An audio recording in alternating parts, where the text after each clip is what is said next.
Checking, test, test. Hello? Test. Okay, hello? Hello? Hello? Testing, testing.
This hearing will come to order.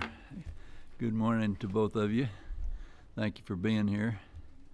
According to this year's report from the Social Security Board of Trustees, Social Security will be unable to keep its promises to the hardworking Americans who pay into the system. We'll hear today that not only is Social Security's financing looking worse, but it will also be increasingly difficult to protect benefits for those who rely on them most if we delay action much longer. As Commissioner Astrew said, this year's trustee report contains troubling but not unexpected projections about Social Security's finances. Once again emphasizes that Congress needs to act to ensure long-term solvency of this important program. According to the trustees, the Old Age and Survivor Program will be unable to pay full benefits beginning in 2035, 3 years earlier than projected in last year's report. That means workers who are 44 years old today will reach their full retirement age in 2035, at which point everyone else will face benefit cuts of 25% unless Congress acts. And in less than 4 years, Social Security's disability insurance program will be unable to pay full benefits. The average monthly benefit for a disabled worker today is only $1,111. In 2016, revenues will cover 79% of benefits, so that's a potential cut of about $233. That's real money for those who are getting by on fixed income. Social Security's last major reform was in 1983. Then Social Security faced an imminent disaster. And in their 82 annual report, the Social Security trustees said, without corrective legislation in the very near future, the Old Age and Survivors Insurance Trust Fund will be unable to make benefit payments on time beginning no later than July 83. Members of Congress and the President were able to develop and ultimately pass, on a bipartisan basis, the Social Security amendments of 1983. Come on in, we just started. Despite the near failure of the Greenspan Commission and despite the opposition of senior advocacy groups, including AARP, as this year's report makes clear, Social Security is in trouble.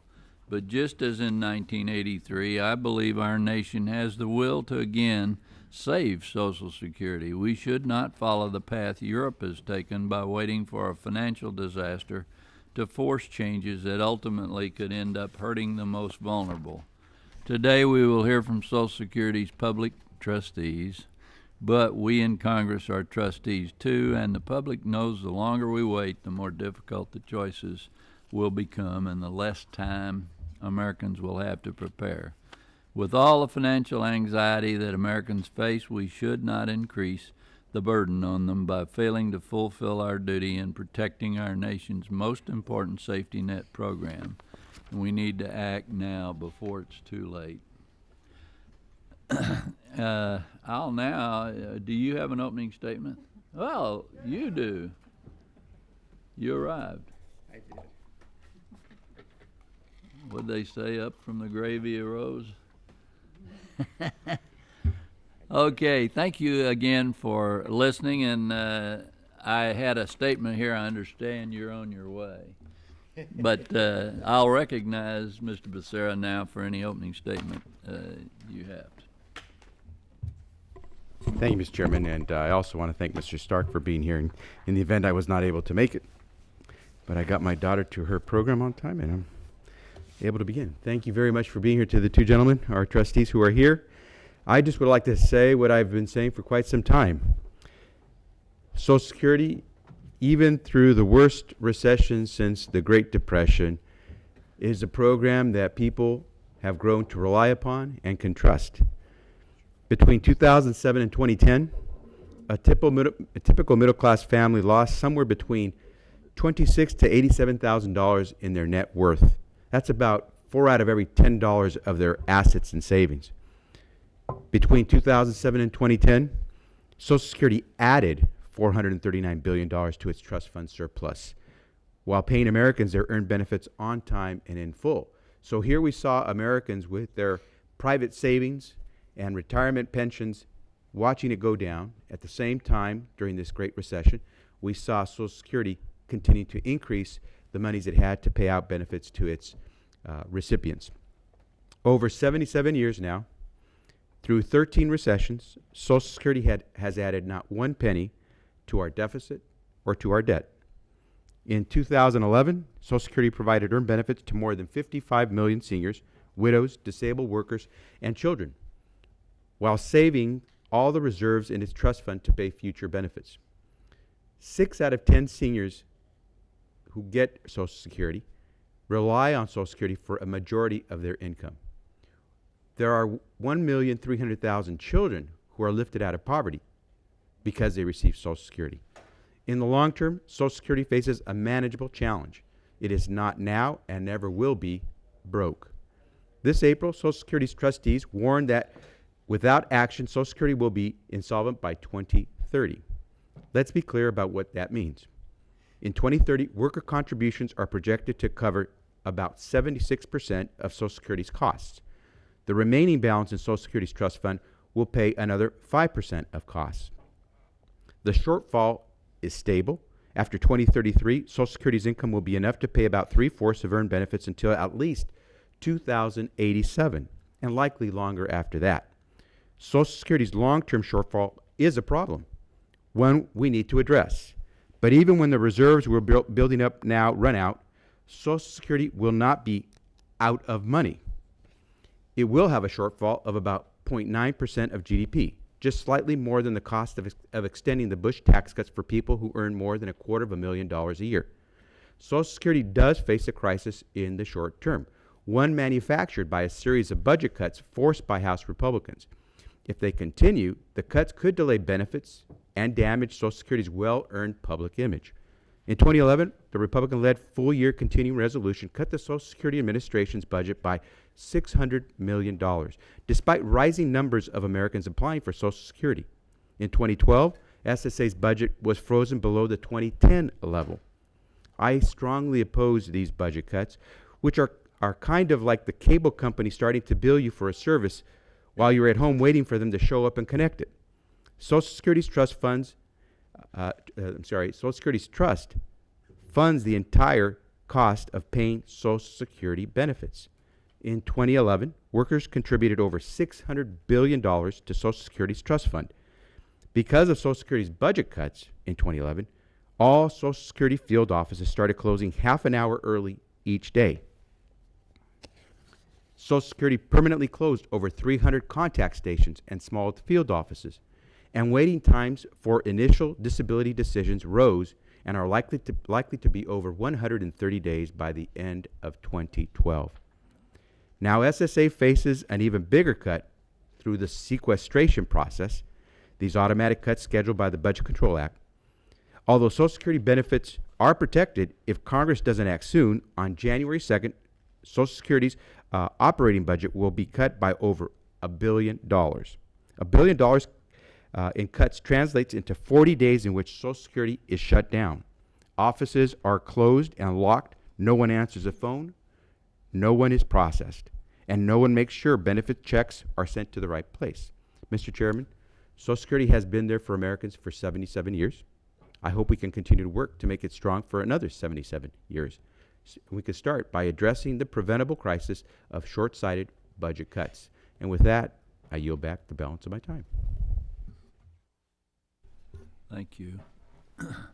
We have one witness panel today. Seated at the table are our two public trustees, Charles Blayhouse, who's a PhD, and Robert Reischauer, who's a PhD. And Robert Reischauer, I think,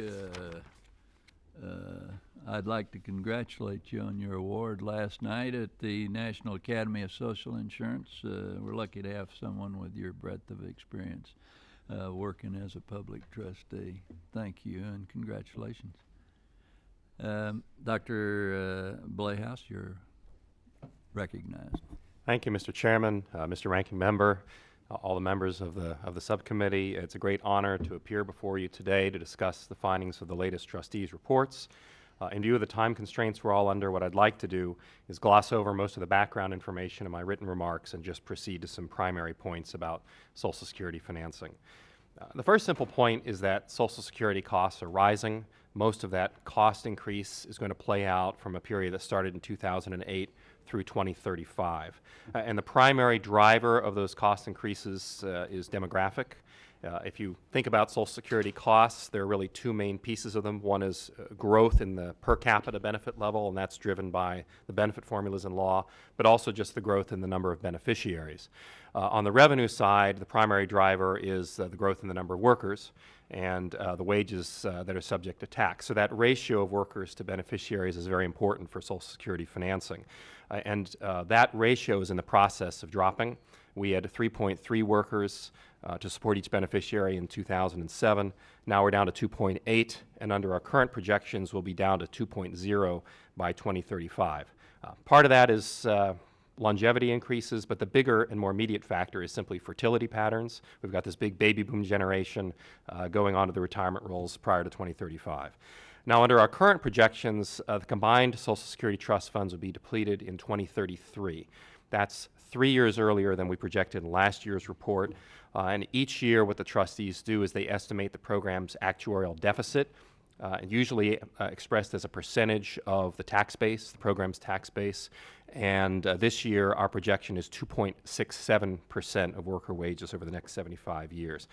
Now that sounds arcane, but basically what that means is that you have a 12.4% payroll tax rate now. If you immediately added 2.67 points to that, you would have the program in balance for 75 years, or if you immediately had an equal subtraction in benefit obligations. Now that's an average figure. The shortfalls are smaller in the near term, bigger in the long term.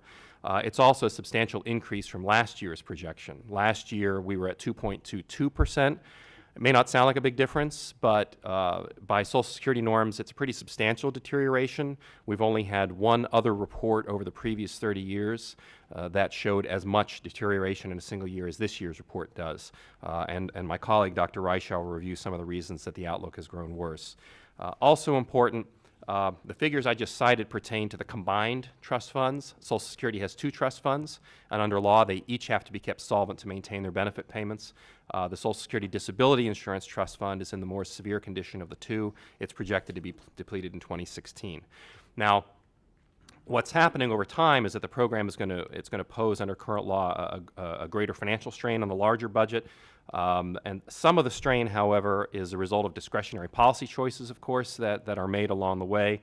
One of them, for example, this year the payroll tax rate has been cut from 12.4 points to 10.4 points. Now, Social Security has been held harmless for that change. There's a provision of that law which transfers general revenues over to Social Security so that its ability to finance benefits is not affected. But basically what's happening is that part of the financing responsibility has been moved from Social Security's payroll tax to the general revenue side of the ledger. Final point, there are significant costs to delay in addressing the financing shortfalls.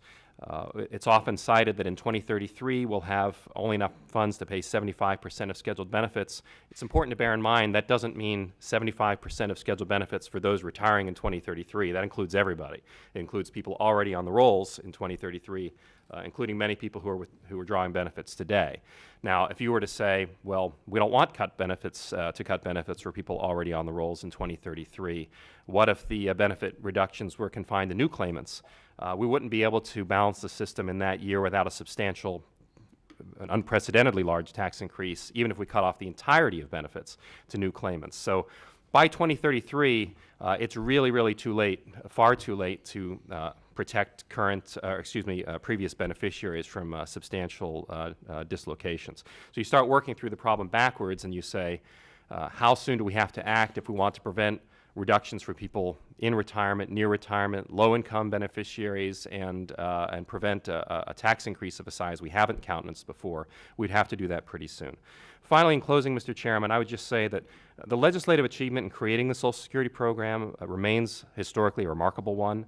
It's provided critical social insurance protections for hundreds of millions of Americans. It's done this at exceptionally low administrative cost. It's done it with financing methods that, not without their critics, but nevertheless have been generally accepted by most of the American public as relatively equitable. That's a hard thing to do in legislation. And with responsible bipartisan action, Social Security can continue to fulfill this vital role, but such action must be prompt and sufficiently decisive if the program is going to serve future generations as well as it has served previous ones. Thank you. Thank you. You said pretty soon. What do you mean? Do you have a definitive date? Well, you'll get different answers if you ask different experts, but my own view is that the window of opportunity is closing relatively rapidly. We already face a shortfall that is significantly larger than the one that was repaired in 1983, which is probably the high watermark politically of what can be accomplished in terms of a short-term resolution. So obviously each year we wait, the problem grows larger, more difficult to solve. I understand that. When are we going to fall off the cliff? That's what I'm asking you. You can answer later. Dr. Reischauer, you're recognized. Thank you, Chairman Johnson, Ranking Member Becerra, members of the committee. I appreciate the opportunity to appear before you to discuss how the Social Security program's financial outlook has changed since the last trustees report. To judge whether the financial health of Social Security is improving or deteriorating, the media and the public tend to focus on whether the years in which the two trust funds are projected to be exhausted has receded or advanced. By this measure, there's been a significant deterioration in the financial health of the Social Security program since the 2011 report.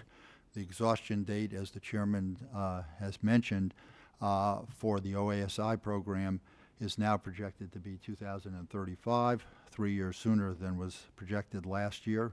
The DI Trust Fund exhaustion date has advanced 2 years from 2018 to 2016, and the exhaustion date for the two trust funds combined has now been moved to 2033, 3 years sooner than was projected last year. A more comprehensive measure of a trust fund's financial condition is its actuarial balance over a 75-year valuation period. This measure is essentially the difference between the annual income and costs of the program summarized over the 75-year period and expressed as a percentage of taxable payroll over that period. A negative actuarial balance, meaning an actuarial deficit, can be interpreted as the percentage points that would have to be either added to the current law income rate or subtracted from the cost rate in each of the next 75 years to bring the fund into actuarial balance. The actuarial deficits of both Social Security trust funds have deteriorated since last year's report.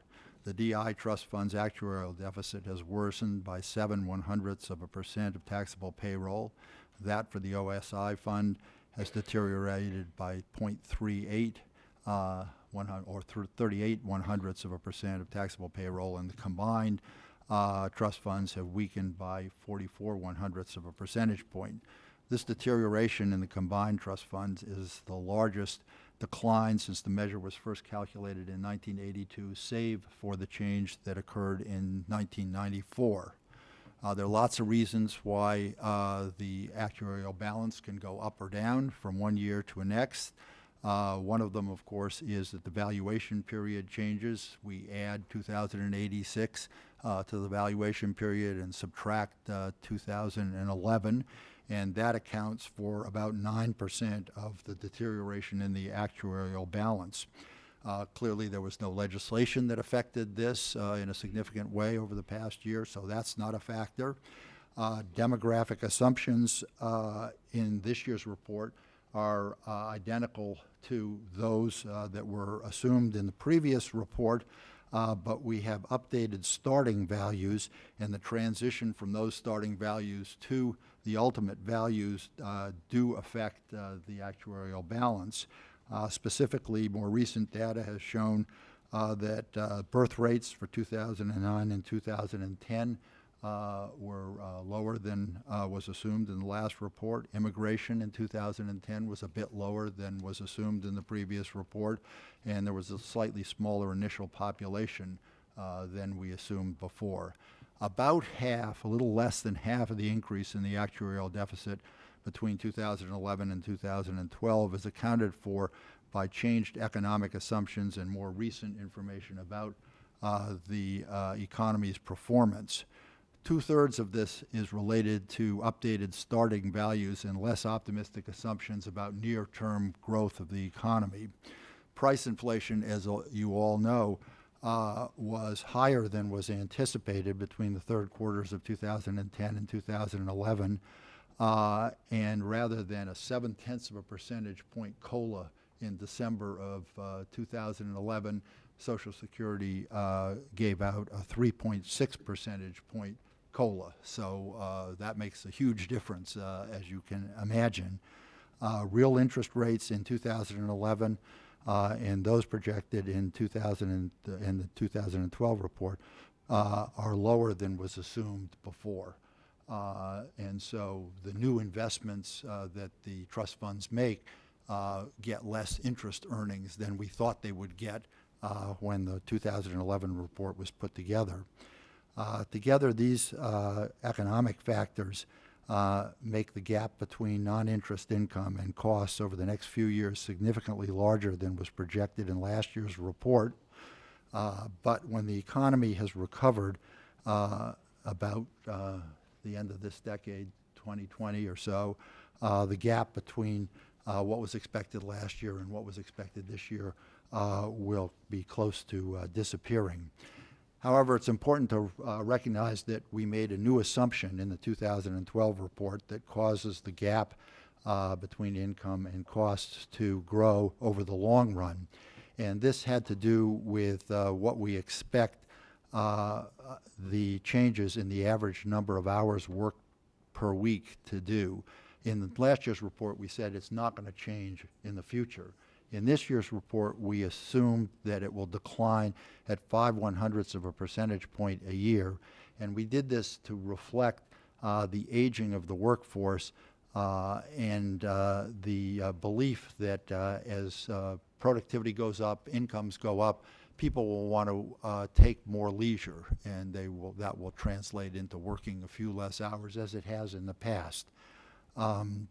And this assumption obviously acts to reduce taxable earnings and payroll tax revenues from what was assumed in 2011. We also made a change in our assumptions about the instances of disability, and compared to last year's report, the ultimate age-adjusted disability incidents were increased by 2% for males and 5% for women. These are more consistent with what the historical values and trends have been over the last decade. The deterioration in the actuarial deficits that I've just summarized here today underscore the need for legislative action to put Social Security on a more sustainable path. The sooner we address this challenge, as Chuck has said, the less disruptive the changes will be. If the reforms are adopted soon, those most adversely affected can be given time to prepare. The burden can be spread more equally across different generations, and the political animosity and public anxiety associated with these unavoidable changes can be moderated. The changes in the trust fund's financial well-being that I've discussed also call attention to the importance of maintaining a strong economy and vibrant long-term growth. Let me conclude with a comment about the staffs of the Social Security Administration and the Departments of Treasury, HHS, and Labor with whom we work to produce the trustees' reports. They're an incredibly hardworking, talented group of analysts who are dedicated to providing the public and the Congress with as objective and sophisticated a group of estimates as is possible. And I think we are all in their debt for the service that they provide to us. Thank you. Thank you. You went 3 minutes over. That's a better performance than last year. That's I not want to as be bad as graded on the Social curve. Security, though. Thank you. You know, I'm going to, as customary, each round of questions, I'll limit my time to 5 minutes and ask all my colleagues to do the same. Social Security was designed so that workers pay into the system and earn their benefits. And Franklin Roosevelt understood the importance of making Social Security different from a welfare program. He once said, quote, "We put those payroll contributions there so as to give contributors a legal, moral, and political right to collect their pensions and their employment benefits. With those taxes in there, no damn politician can ever scrap my Social Security program." Dr. Blayhouse and Dr. Rushauer, in your messages from this year's annual report, you point out payroll taxes represent only 70% of the total Social Security income in 2011, due to, in large part, to general revenue transfers replacing lost income from a payroll tax holiday. If we continue to replace payroll tax revenues with income tax revenues, how long before Social Security is no longer perceived as an earned benefit, and what's that going to do for public support? Go ahead, Dr. Blayhouse. I would say my answer to the second part of your question is no one can know when that point might be reached, obviously. But that statement is in the report, obviously, because we wanted to call lawmakers' attention to the fact that Social Security historically has had a certain rationale for its financing, and as you pointed out, it does go back to Franklin Roosevelt. If you go back and read his early statements, he placed a very high level of importance on the notion that this was an earned benefit. He didn't want it to be merged in with the general budget. That's why we have a separate trust fund. It's why we have a separate payroll tax. It's why we have trustees. He was very concerned, in multiple statements he says this, that if you want to have a universal participation program, it costs a lot of money to do that, and so if you have it as part of the general budget, it's going to be competing for funding with other programs, and it would be subject to great political risk that the benefits of this program could be cut back. So he was very attentive to the idea of how do you structure this program so that it has enduring political support, and not only FDR, but subsequent Social Security advisory councils over the years have repeatedly said that one of the bases of the program's enduring political support is the idea that workers have earned these benefits, and they came out against, all these advisory councils came out against funding the program from the general fund. So just speaking for myself as a trustee, I think one of the things we wanted to do was just draw lawmakers' attention to the fact that if the program does continue to get transfers from the general fund, it does potentially create a situation where we would have a departure from FDR's intentions on that point. It's not your personal money anymore. About 45 cents out of every dollar of public debts held by foreign governments, mostly China. Dr. Blayhouse, if we continue the payroll tax holiday and the general revenue transfers to replace lost payroll tax revenue, do we risk turning Social Security from a program paid by Americans to one dependent on the whims of foreigners who invest in our bonds? Well, I think it's certainly the case that the general revenues that were transferred to Social Security along with the payroll tax cut were financed with debt. They were financed by increasing the deficit. We cut payroll taxes and added that amount to the deficit, and certainly while there's an ongoing argument over who really finances the redemption of bonds held in the trust fund, clearly in this instance this would be a case of the financing for Social Security being provided by the people who invest in U.S. Treasury bonds. Can you tell me why you think tax increases are no answer for fixing Social Security? Because it seems to me to fix Social Security for good, we need to make sure our reform efforts are align tax revenues with benefit outlays on a sustained basis, and that didn't happen during the last major reform. Then 75-year solvency was achieved by building annual surpluses in the near term, followed by growing annual deficits in the long term, even though that wasn't intended at the time. Is that correct?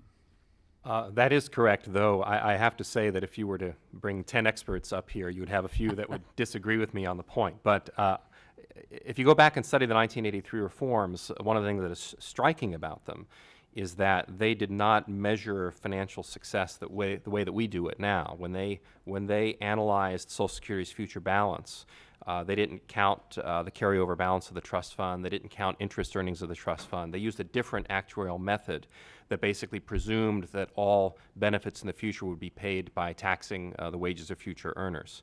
And if you read the comments of people who developed the 83 reforms, whether they're Jake Pickle or Senator Pat Moynihan or Robert Myers, who was the executive director of the commission, they said in multiple places that it was their intention to keep the program financed on a pay-as-you-go basis.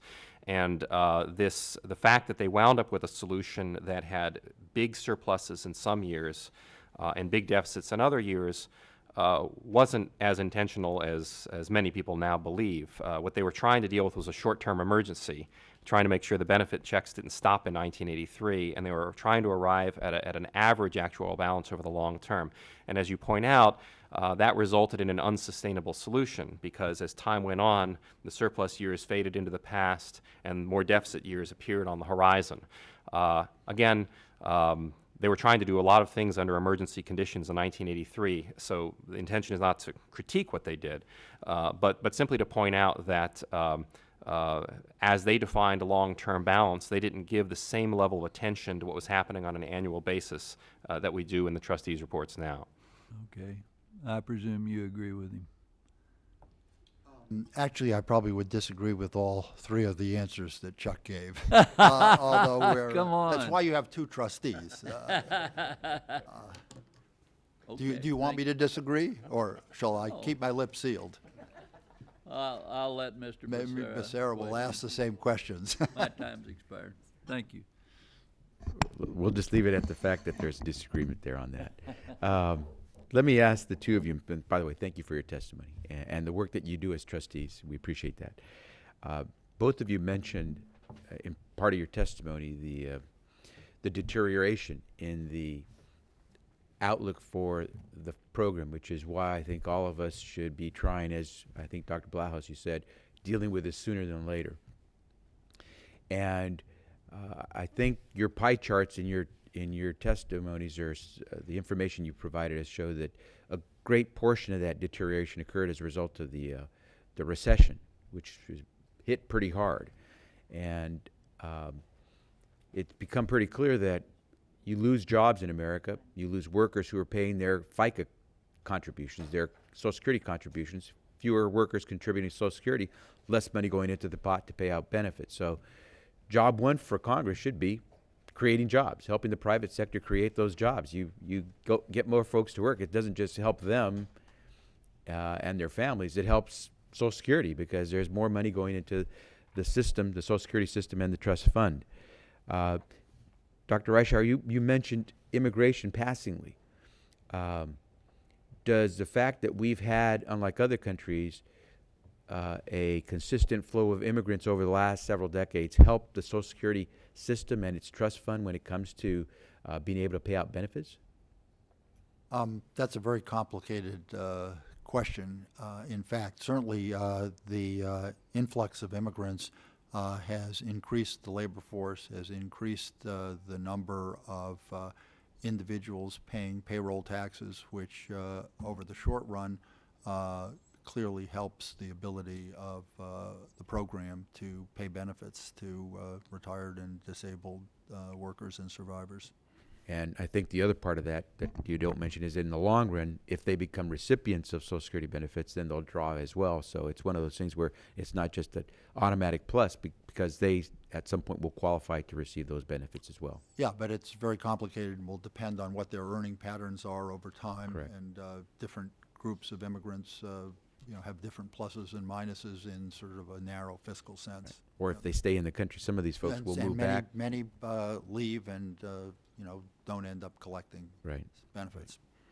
I have some numbers here that show that between 2007, when the recession was starting and then got really deep, through 2010, nearly 6,000 companies in this country terminated their pension plans.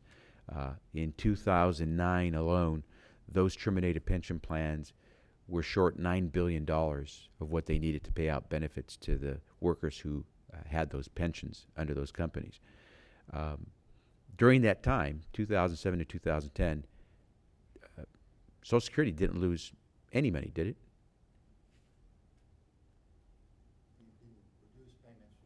No. Well, and if, Dr. Blauhaus, I'm sorry, you go ahead. No, Social Security continue to make payments in full, and the nominal balance of its trust funds continue to rise. Right. And I mean, we all know the examples of Circuit City that went bankrupt. We remember Enron when it went bankrupt and how those companies left their employees and their pensions. And the virtue, I think, of Social Security, and the reason why I think it's so important when you mentioned how we should be acting now to try to resolve any longer-term issues for Social Security, is that we don't want to get to the point where you compare Social Security to Enron or to Circuit City. And fortunately, we still have some funds that keep us, even if Congress can't get its act together, keep the Social Security system going smoothly for the next 20 some odd years.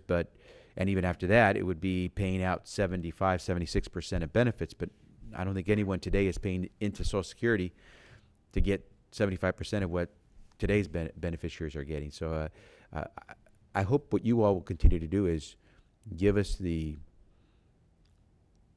recommendations that you feel help us move towards something sooner than later. I think most people are getting to the point of agreeing that it is pretty simple math. As I think Dr. Blauhaus, you mentioned, you can go to the benefit side, you can go to the revenue side, and you can figure out a way to get yourself an actuarial balance for the next 75 years. And so hopefully what we'll do is we'll sit down at some point soon in Congress and try to come up with that tough political response. But appreciate your testimony here today and your service with the trustees, and I hope you will continue to come and testify before this committee. Thank you. Yield back. Thank you. Mr. Brady, you're recognized. Thank you. Thank you, Mr. Chairman. You know, we hear these days that everything's doing fine at Social Security on Capitol Hill. No need to act. But things are not fine with Social Security. As Chairman Johnson pointed out, you know, last year America borrowed roughly $140 billion, much of it from China and other foreign investors, just to pay our Social Security benefits. This year we'll borrow $150 billion roughly from China and other foreign investors just to pay our benefits to seniors. That's not fine. And if you don't like that, get used to it, because your report said we face permanent deficits forever in Social Security programs. We're told maybe this is due to the recession, but truth is we're told the economy's doing better, but this had the largest single deterioration since 1994, Social Security. So it is getting worse, not better. And so my question I have three questions to y'all, and I would hope we could have a no spin zone here, and just ask trustees, those responsible for the financial stability of Social Security, just to give us your best advice to Congress and the White House. One, should Congress and the White House continue to delay reforms on this important program, or should we act now? Dr. Blauhaus? I'm an advocate of acting as soon as possible. Dr. Reischauer? I think speedy action is called for. How much time do you think? Whether the actual changes in policy you make need to be sort of implemented next year or the year after is a totally separate issue. This is an area where we generally phase policy in over a long time to get people, you both made the point, if we don't act soon, it'll be impossible to protect current and near retirees. So again, your advice to us, what's the timetable? How soon do we need to act? This year, next year? I mean, your advice to us. I think you should act when the climate is right, when changes are being made. I mean, this is... Not from the political standpoint. I'm asking you as a trustee, looking at the numbers, how much time would you say we have to act, in your belief? I would hope that you would act within the next 5 years. Okay. Dr. Blauhaus? Yes, with a disclaimer, I'm probably if you were to line up 10 experts here, I'm probably on the pessimistic end of those 10 with respect to how bad it's going to be for the future of the program if we delay too long. But I'd certainly agree, definitely within 5 years, I'd hope to do it even faster. Okay. Can I ask, the payroll tax holiday was important to many families, but it did blow a hole in Social Security's revenue stream. It was backfilled by general revenue, but we know that can't continue. Again, no politics in this. Your advice as trustees, should we continue the payroll tax holiday, or should we restore the full stream of revenue to Social Security? Dr. Playhouse? Well, here I'm speaking very much for myself. Yeah, because, but I would urge that Social Security go back to its 12.4% rate.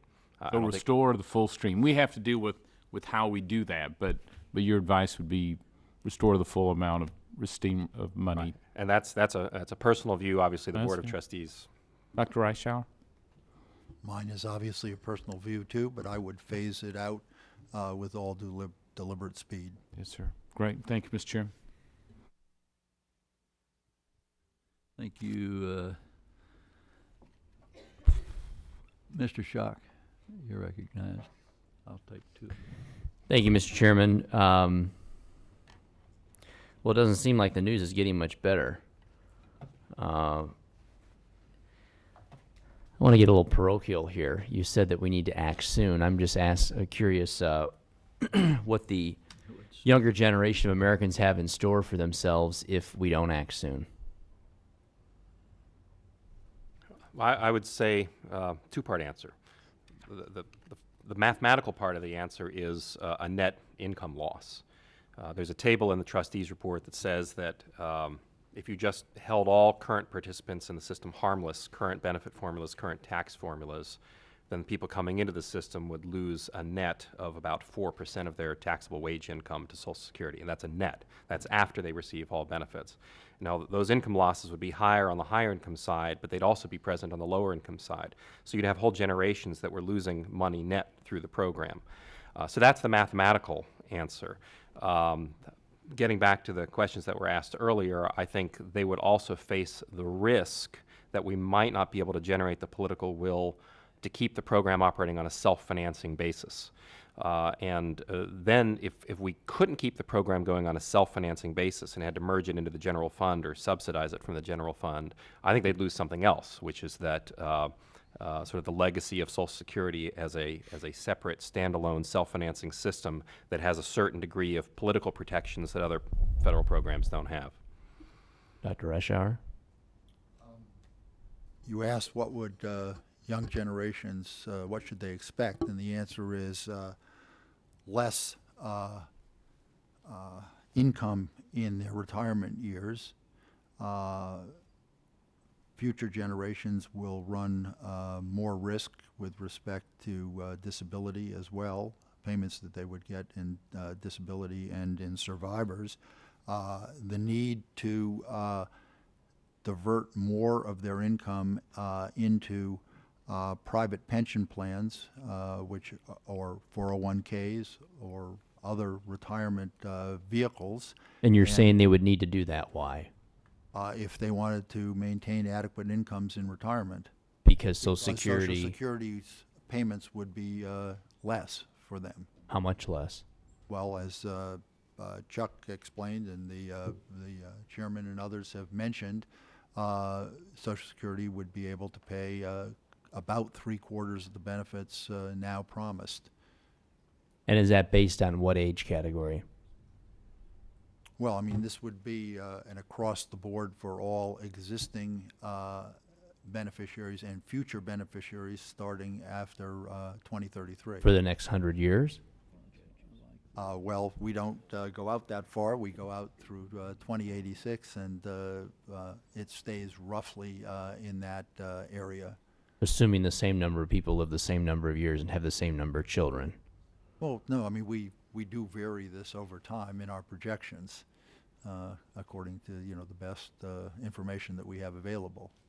So what happens to people that aren't as young, perhaps they're 50, and they're 15 years away from retirement? What's going to happen to their Social Security if we don't do anything?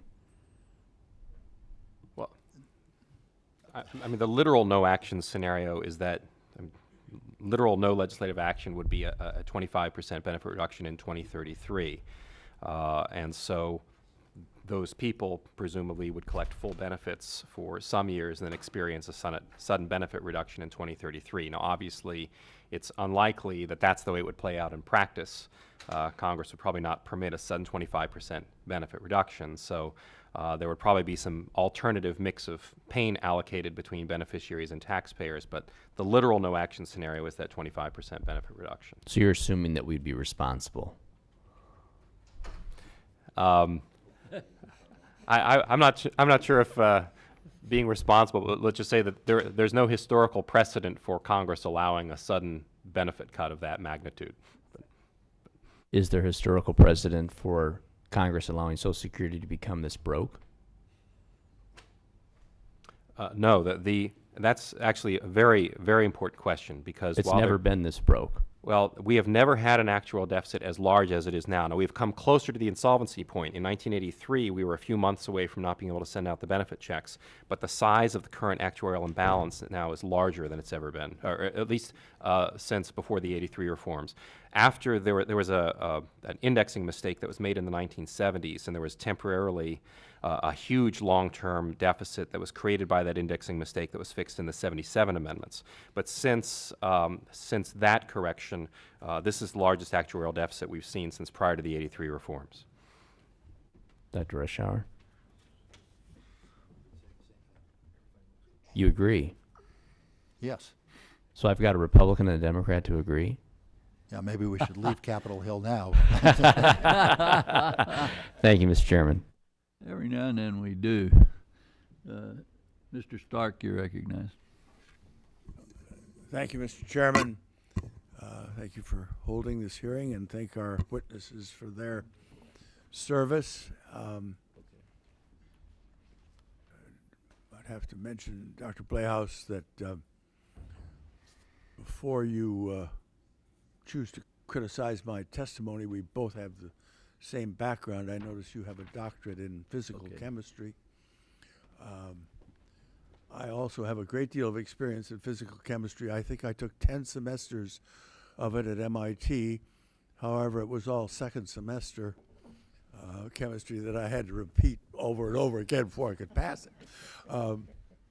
But it's a great background. The Republicans want to kill Social Security. I think that's quite obvious, and turn it into a voucher plan. Mr. Chairman, And the if the gentleman would yield on that. oh, happy to. Mr. Stark, as you know, Republicans are very strongly supportive of Social Security. Our moms and our dads For and rich people, our grandparents are you on want this. you want the So poor people I to pay think for it. for us to get to a solution, I don't buy that. The Republicans we ought want to be kill much Social more Security bipartisan. and Medicare and turn them into voucher systems. Now, Dr. Reischauer, actually, you're one of they're stealing your thunder. You're one of the original founders, and your thunder, of course, is to have Medicare have premium support. Now, fortunately, you also gave me an umbrella from that thunderstorm, which was a guaranteed benefit. But would you support the idea of premium support without a guaranteed benefit? As you know, Mr. Stark, the term premium support came out of an article that Henry Aaron and I wrote in 1995, suggesting that there be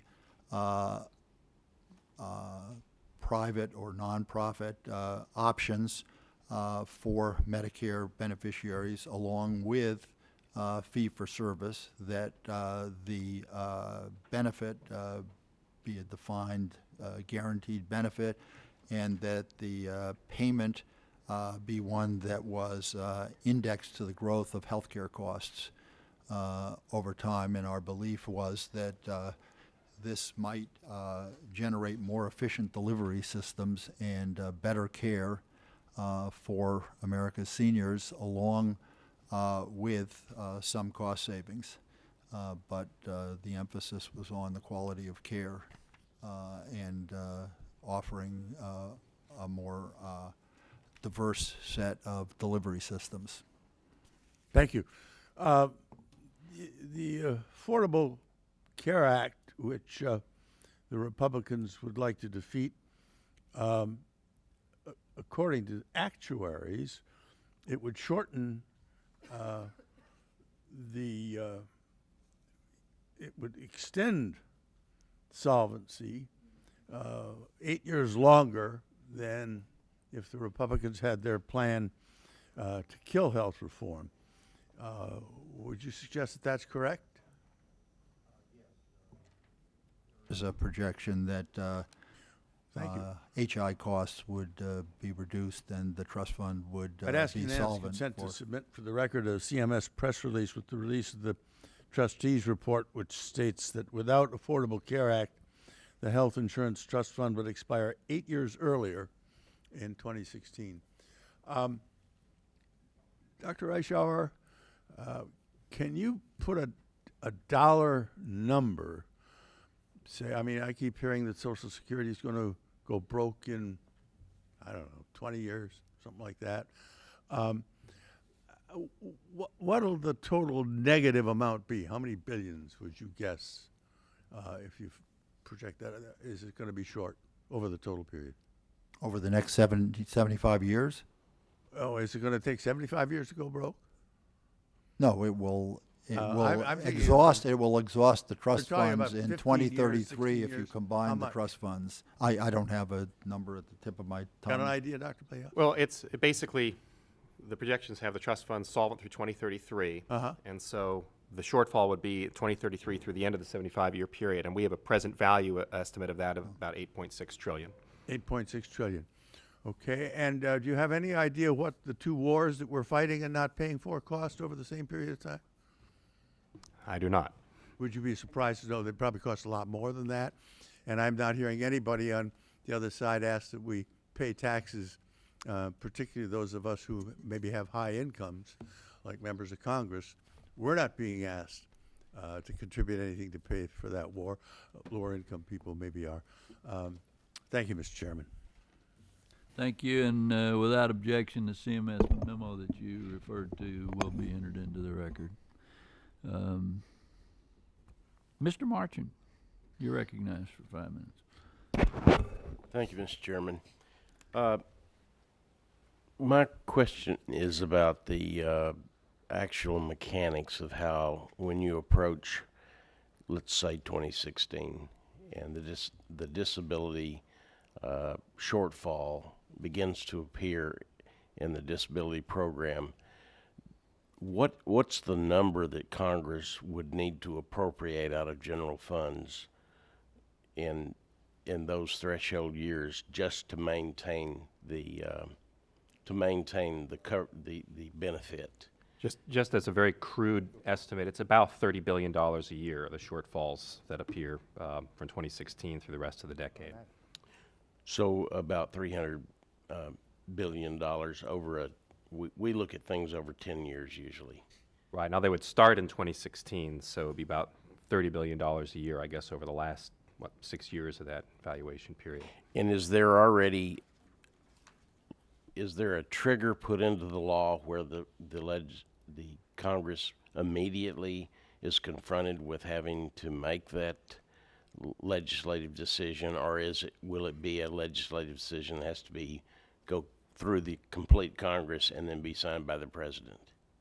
Well, the way the law reads is that the disability insurance program can only make payments from monies that are in its trust funds. So if you assume that Congress does nothing, then basically you would have, when the trust fund balance got down to zero, you would have delays in outgoing benefit payments until incoming tax revenues came in to finance more benefit payments. And the effect of that, through virtue of just delaying payments, would be to reduce total payments on an annual basis by about 21% per year. If you wanted to maintain full scheduled benefit payments 100%, you would have to find other revenues and put them in the trust funds to allow the full scheduled benefits to be paid. So you'd basically have an appropriation that would be made into the trust fund, that then the trust fund would basically then make its payments adequately, Right. based on the current.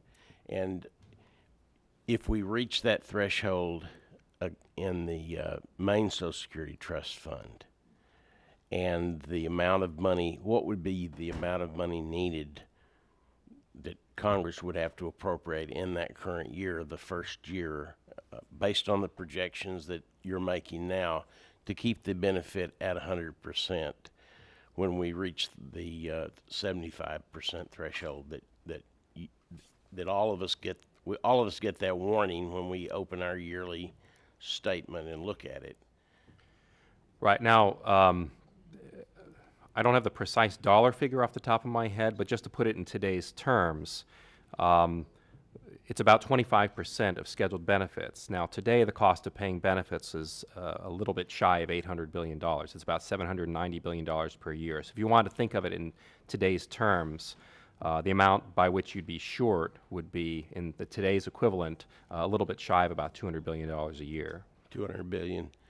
So that would be the choice Congress would have at that point, to keep benefits basically at the level, the trust fund, the projected level. Congress would have the decision of just simply appropriating the money to go in. Yes. Now, this cuts to a point I'd made earlier about the difficulty of the choices Congress would face to keep. I mean, obviously, the path of least resistance at that point is just to turn to the general fund and say, here's another $200 billion. It would be much higher in nominal terms in 2033, but the equivalent of $200 billion, and put it into Social Security. Obviously, that would end the principle that Social Security was supposed to be financing itself. Now, if you wanted Social Security to finance itself, you'd either have to raise payroll taxes or cut benefit payments by enough to fill in that gap. But by doing that, you would completely end the philosophy of a self-paying system, and you would transfer it like many of the states have done. They've gone in and rated their pension plans over the years, to where the pension obligations in many of the states now is just a current appropriation. I mean, they've depleted their trust funds, borrowed against them, or cashed them in, to where instead of it being a payment out of the trust fund based on earnings, they just simply have it's just a fixed liability to them. That's right. And that would that law just become law by the fact that we had not fixed the system? Well, you would have to take an affirmative legislative action to support the program with general revenues. Under current law, there's no provision for doing that. The program can't borrow from the general fund, can't receive, without additional legislation, can't receive an appropriation from the general fund. So you'd have to change the law in order to have that result. So I think it's reasonable to expect that most of us will still be here in 2016. I certainly hope to be. And so that threshold that you're talking about in the main Social Security fund, we're approaching with the disability fund. So whether we are acting or not acting, we are making some very conscious decisions on how we're going to handle this disability trust fund.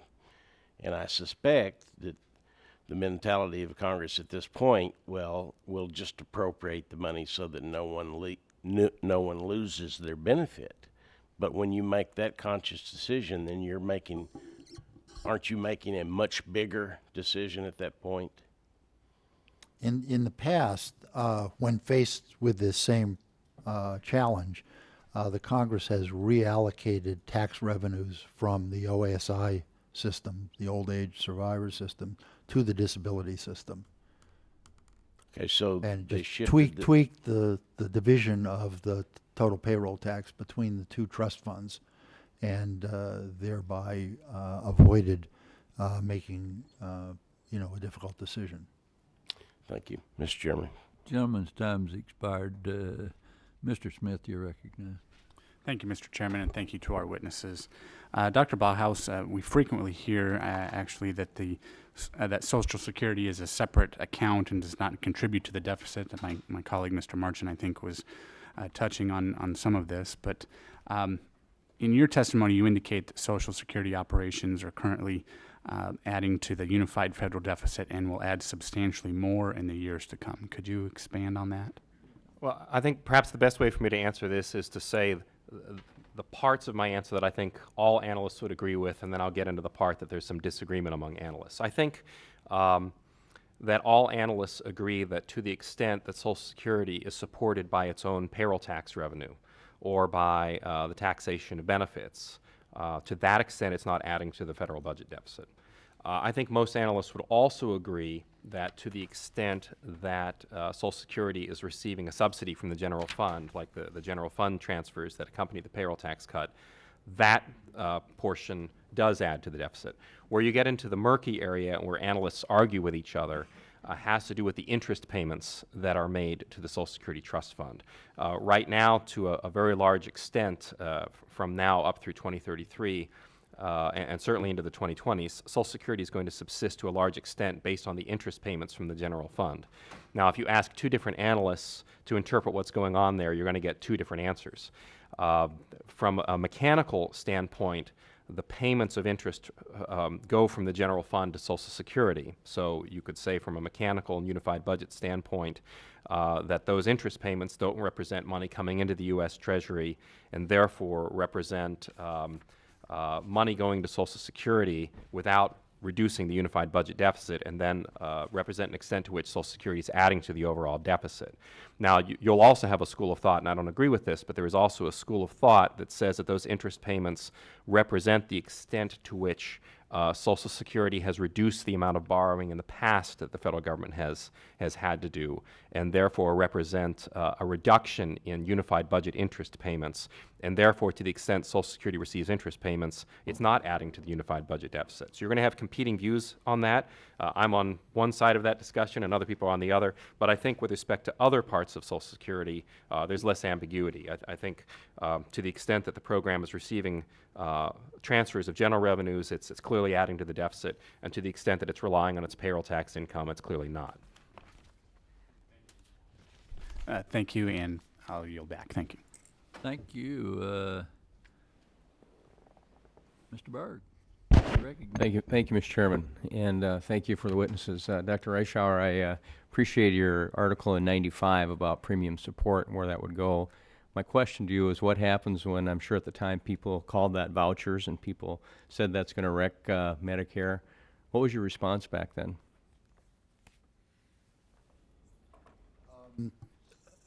You know, our response was that, you know, changes were unavoidable, that this was a promising approach towards providing beneficiaries with more choice, possibly higher quality coordinated care, and possibly a reduction in government spending from competition among plans. Thank you. Jumping back here, I kind of wanted to follow up on the question that Representative Merchant had on the Disability Insurance Trust Fund. If it's, you know, we talked about we've got 1 to 5 years to make some decisions, and I'm sitting here looking at 2016, and I'm saying that's not 5 years, that's 4 years. And if you're going to not fall off the cliff, you're probably talking 1 to 3 years to do something.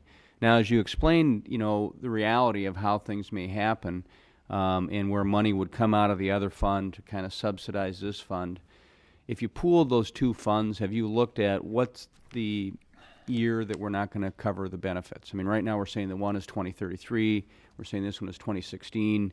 If the old age started subsidizing this other one, at what point? I mean, it's going to bring that down, Dr. Bladhouse. Well, basically right now the Old Age and Survivors Fund, the so-called retirement fund, that's scheduled for depletion in 2035. Disability is 2016. If you put them together, the combined funds will be under in 2033. So it would be the same. Well, it's right. 2033 is the figure that we often throw around in the vernacular because it refers to Social Security as a whole. So that's the figure you hear the most. But if you split it into the two funds, one of them is 2035, the other one is 2016. The 2033 assumes that you rejigger the allocation of the payroll tax between the two trust funds to maximize the length. So the old age survivors, you're saying today with this report is still 2035? That one's 2035. Okay, Right. I missed. But it's not still, it was 2038 last year. Right. Oh, so it's come down from So it's come down 2038 to 3 years. 2035. Okay, the other point that I just want to be clear is when you present value this unfunded liability, we're talking about 8.6 trillion, which is over 2 years of all federal spending. But that includes the 2.7 using that money within the trust fund. Is that? Basically, right. You're right. That's basically the size of the actuarial deficit on top of redeeming the trust fund. And the redeeming the trust fund, basically you're saying redeeming the trust fund, counting it as an asset, and then the shortfall from 2033 out to the end of the valuation period is where that 8.6 trillion comes from. So if you value that, if you didn't value that trust fund amount, you're up 10 to 11 trillion in that unfunded liability to make it solvent. That's right. And I think there's a lot of different terms that are being used, and sometimes it makes it confusing, but it cash flows for a while here, but it's not solvent. And, really from my perspective, I just really think that we have to look at these facts, and the facts are the facts, and it's not solvent long term. And quite frankly, if we care about Social Security, we need to do some things to, ensure that it is solvent. And so I'm obviously personally very open to any ideas from anywhere, and I think the solution needs to be bipartisan. I think that's the only way that you can present it to the American people, and I'm just hopeful that we'll get some of those bipartisan solutions coming forward. So thank you, Mr. Chairman. I'll yield back. Thank you. Well, you can always raise the age to 100, That take care of it.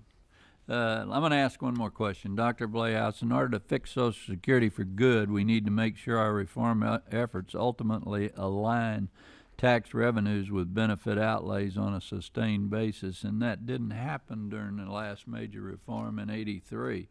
Then a 75-year solvency was achieved by building annual surpluses in the near term, followed by growing annual deficits in the long term, even though that wasn't intended by the reformers at that time. Is that correct? And could you talk about that? Well, again, and my colleague, Dr. Reichar, may want to leap in and disagree, but my read of the 83 amendments is that what they intended to do and what they actually did are somewhat different. I think they aimed at avoiding an immediate insolvency problem. The benefit checks were not going to go out in a few months, and they wanted to prevent that from happening. They also aimed at a long-term actuarial balance. If you actually go back and read the documents of the deliberations and the memos that the Greenspan Commission exchanged and how they measured fiscal success, it's very clear that they didn't look at it the way that we do it now. When we make a measure of the condition of the trust funds, we count the carryover balance of the trust fund, we count the interest payments of the trust fund. We basically treat the trust fund as an asset in Social Security, and therefore within that mindset, you could certainly do something that builds up the trust fund and then draws it down over a period of time. That's not actually how they went about it. What they did is they used a different method for calculating the program's financial condition. It was called the average cost method, basically, and it assumed that in any given year you were going to fund the program by incoming wages from workers. They didn't count the carryover balance of the trust fund. They didn't count the interest payments of the trust fund. And if you read the commentary of the Greenspan Commission members and the staff director, they say it's our intent to keep the program going on a pay-as-you-go basis, not to have big imbalances from one year to the next. Jake Pickle wrote a letter, my memory is slipping, but it was either the New York Times or the Wall Street Journal, saying the public would never stand for a big trust fund buildup because they wouldn't trust the government to control trillions of dollars of investments and save the money. So we want to keep this program going on a pay-as-you-go basis. Now what happened instead was they got big surpluses in some years and big deficits in other years, but that result wasn't fully apparent until so late in the legislative process that they couldn't really go back and revisit it. And obviously what they were dealing with was a big emergency. They didn't want to disrupt the political deal that had been reached, and so they got a result where the program's actuarial balance on paper was a little bit more apparent than real, which is why it has slipped since then. Now, I should probably allow myself to be refuted. If we get a solution this time, there's going to be political consequences as well. Do you care to comment, Dr. Yes, I do care to comment. There's a real dilemma here. If you operate a program like this on a strictly pay-as-you-go basis, then you're saying as demography changes, and changes maybe in unexpected ways, or trend economic growth changes, you're going to have to raise taxes or lower taxes, or raise benefits or lower benefits. And for a program that's designed to provide the American population with some kind of assurance that it's going to be able to plan its retirement, or how much insurance it needs for its potential disability, that's not a really satisfactory way to go. The other option is you can build up reserves and deplete reserves over time. And I agree with Dr. Blayhouse that the intent was not to build up these big reserves. The future course of demography was not fully appreciated by those responsible, or anybody at that time. Was the baby bust, a permanent phenomenon? Wasn't it? We've had huge social changes that have gone on in the last 30, 40 years. Smaller family size, more immigration, more women in the workforce, et cetera, that make these things very hard to put in place and then stick with your decision for the next 75 years. So, I don't think there's a right answer to this question. Thank you, sir. Mr. Becerra, you have one more question. Yeah, let me, and to sort of feed off of this, because I think oftentimes we have this conversation because we're accustomed to having this conversation. I think we don't explain it in terms that most Americans will look at it from. So essentially what we're saying is that back in 1983, when Social Security was nearing a point where it wouldn't be able to pay all benefits, Congress, working with, working with President Reagan, worked to deal with that. And the result was a system where Americans paid a little bit more. Those who were retired got a little less in benefits.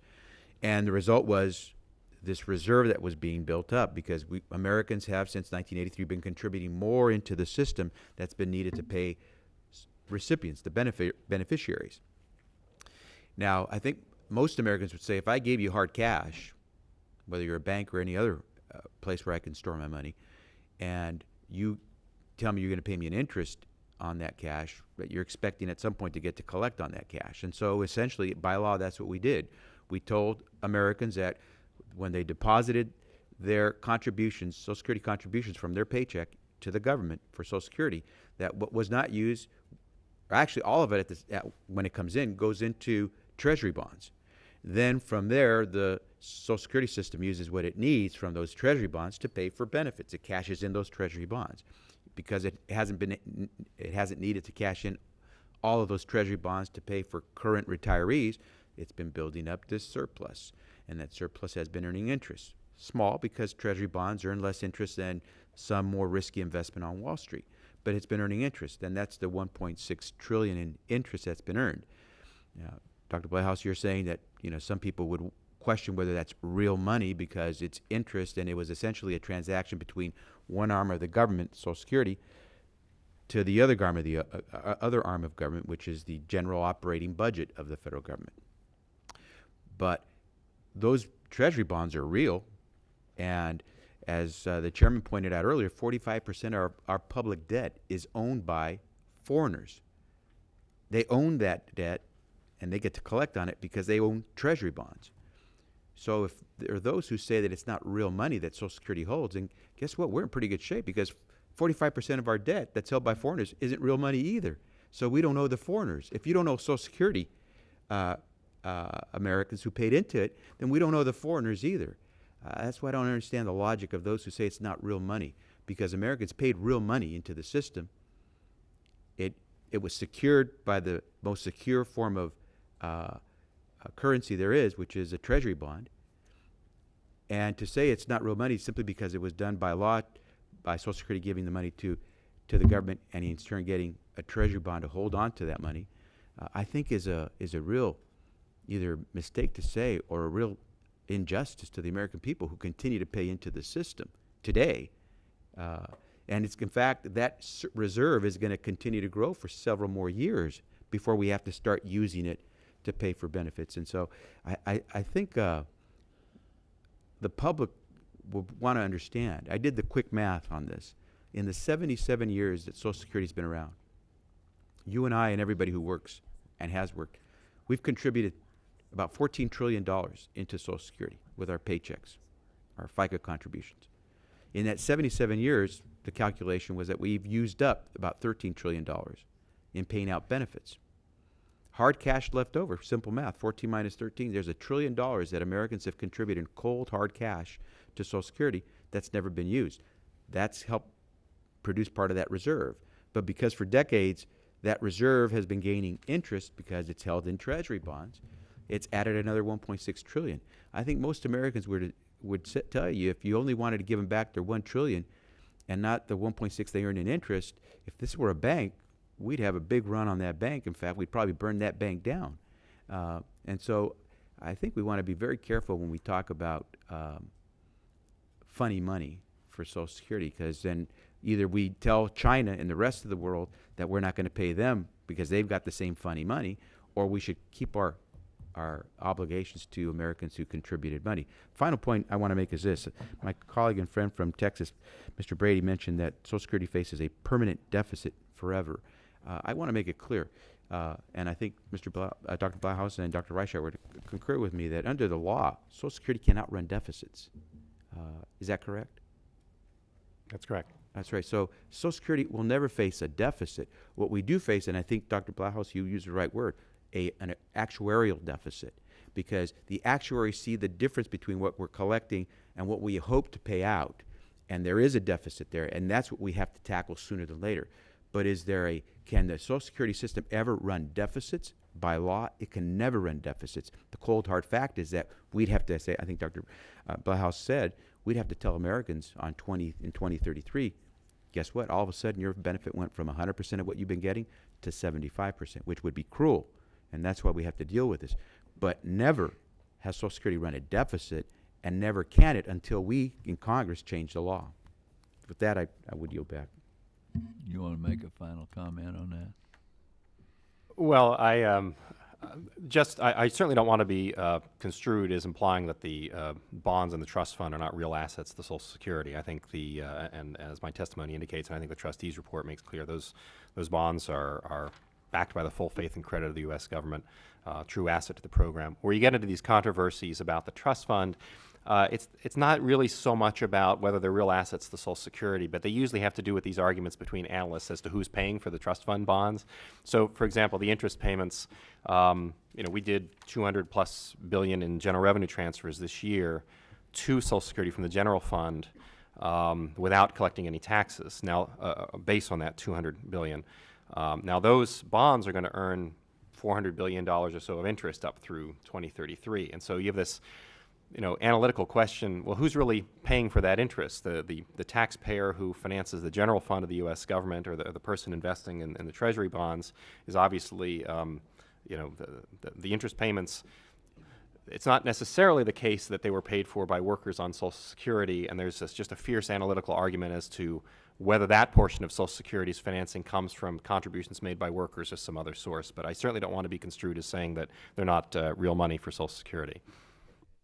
And Mr. Chairman, this is what I love about hearings, is that when we actually can have this kind of a discussion, because this is, I think, what the public would love to hear, is rather than just doing our 5 minutes of asking questions and you only getting your 5 minutes to respond or give your testimony.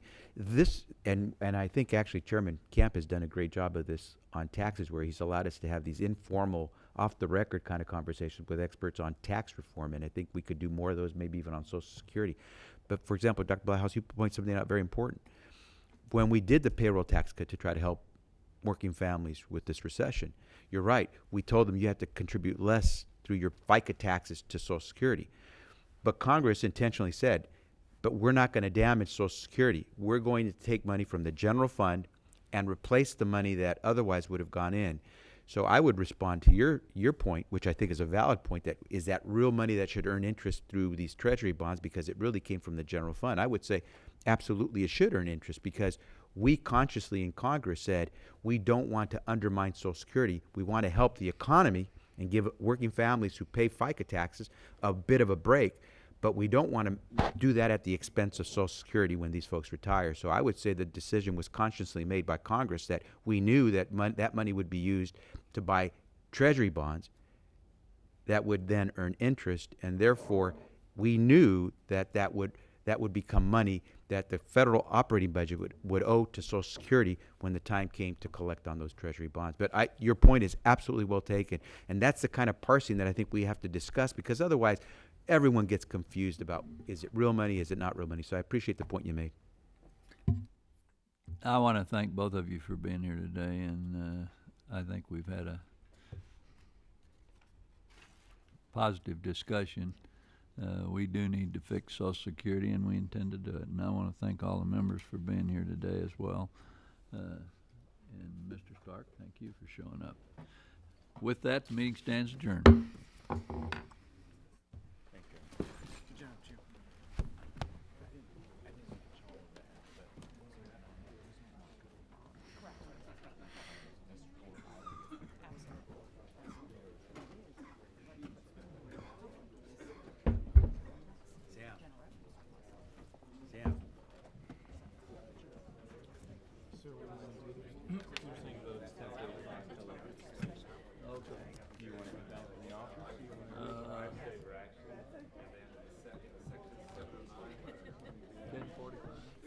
Somewhere between 10:45 and 11:45. Oh, I'll go back to that.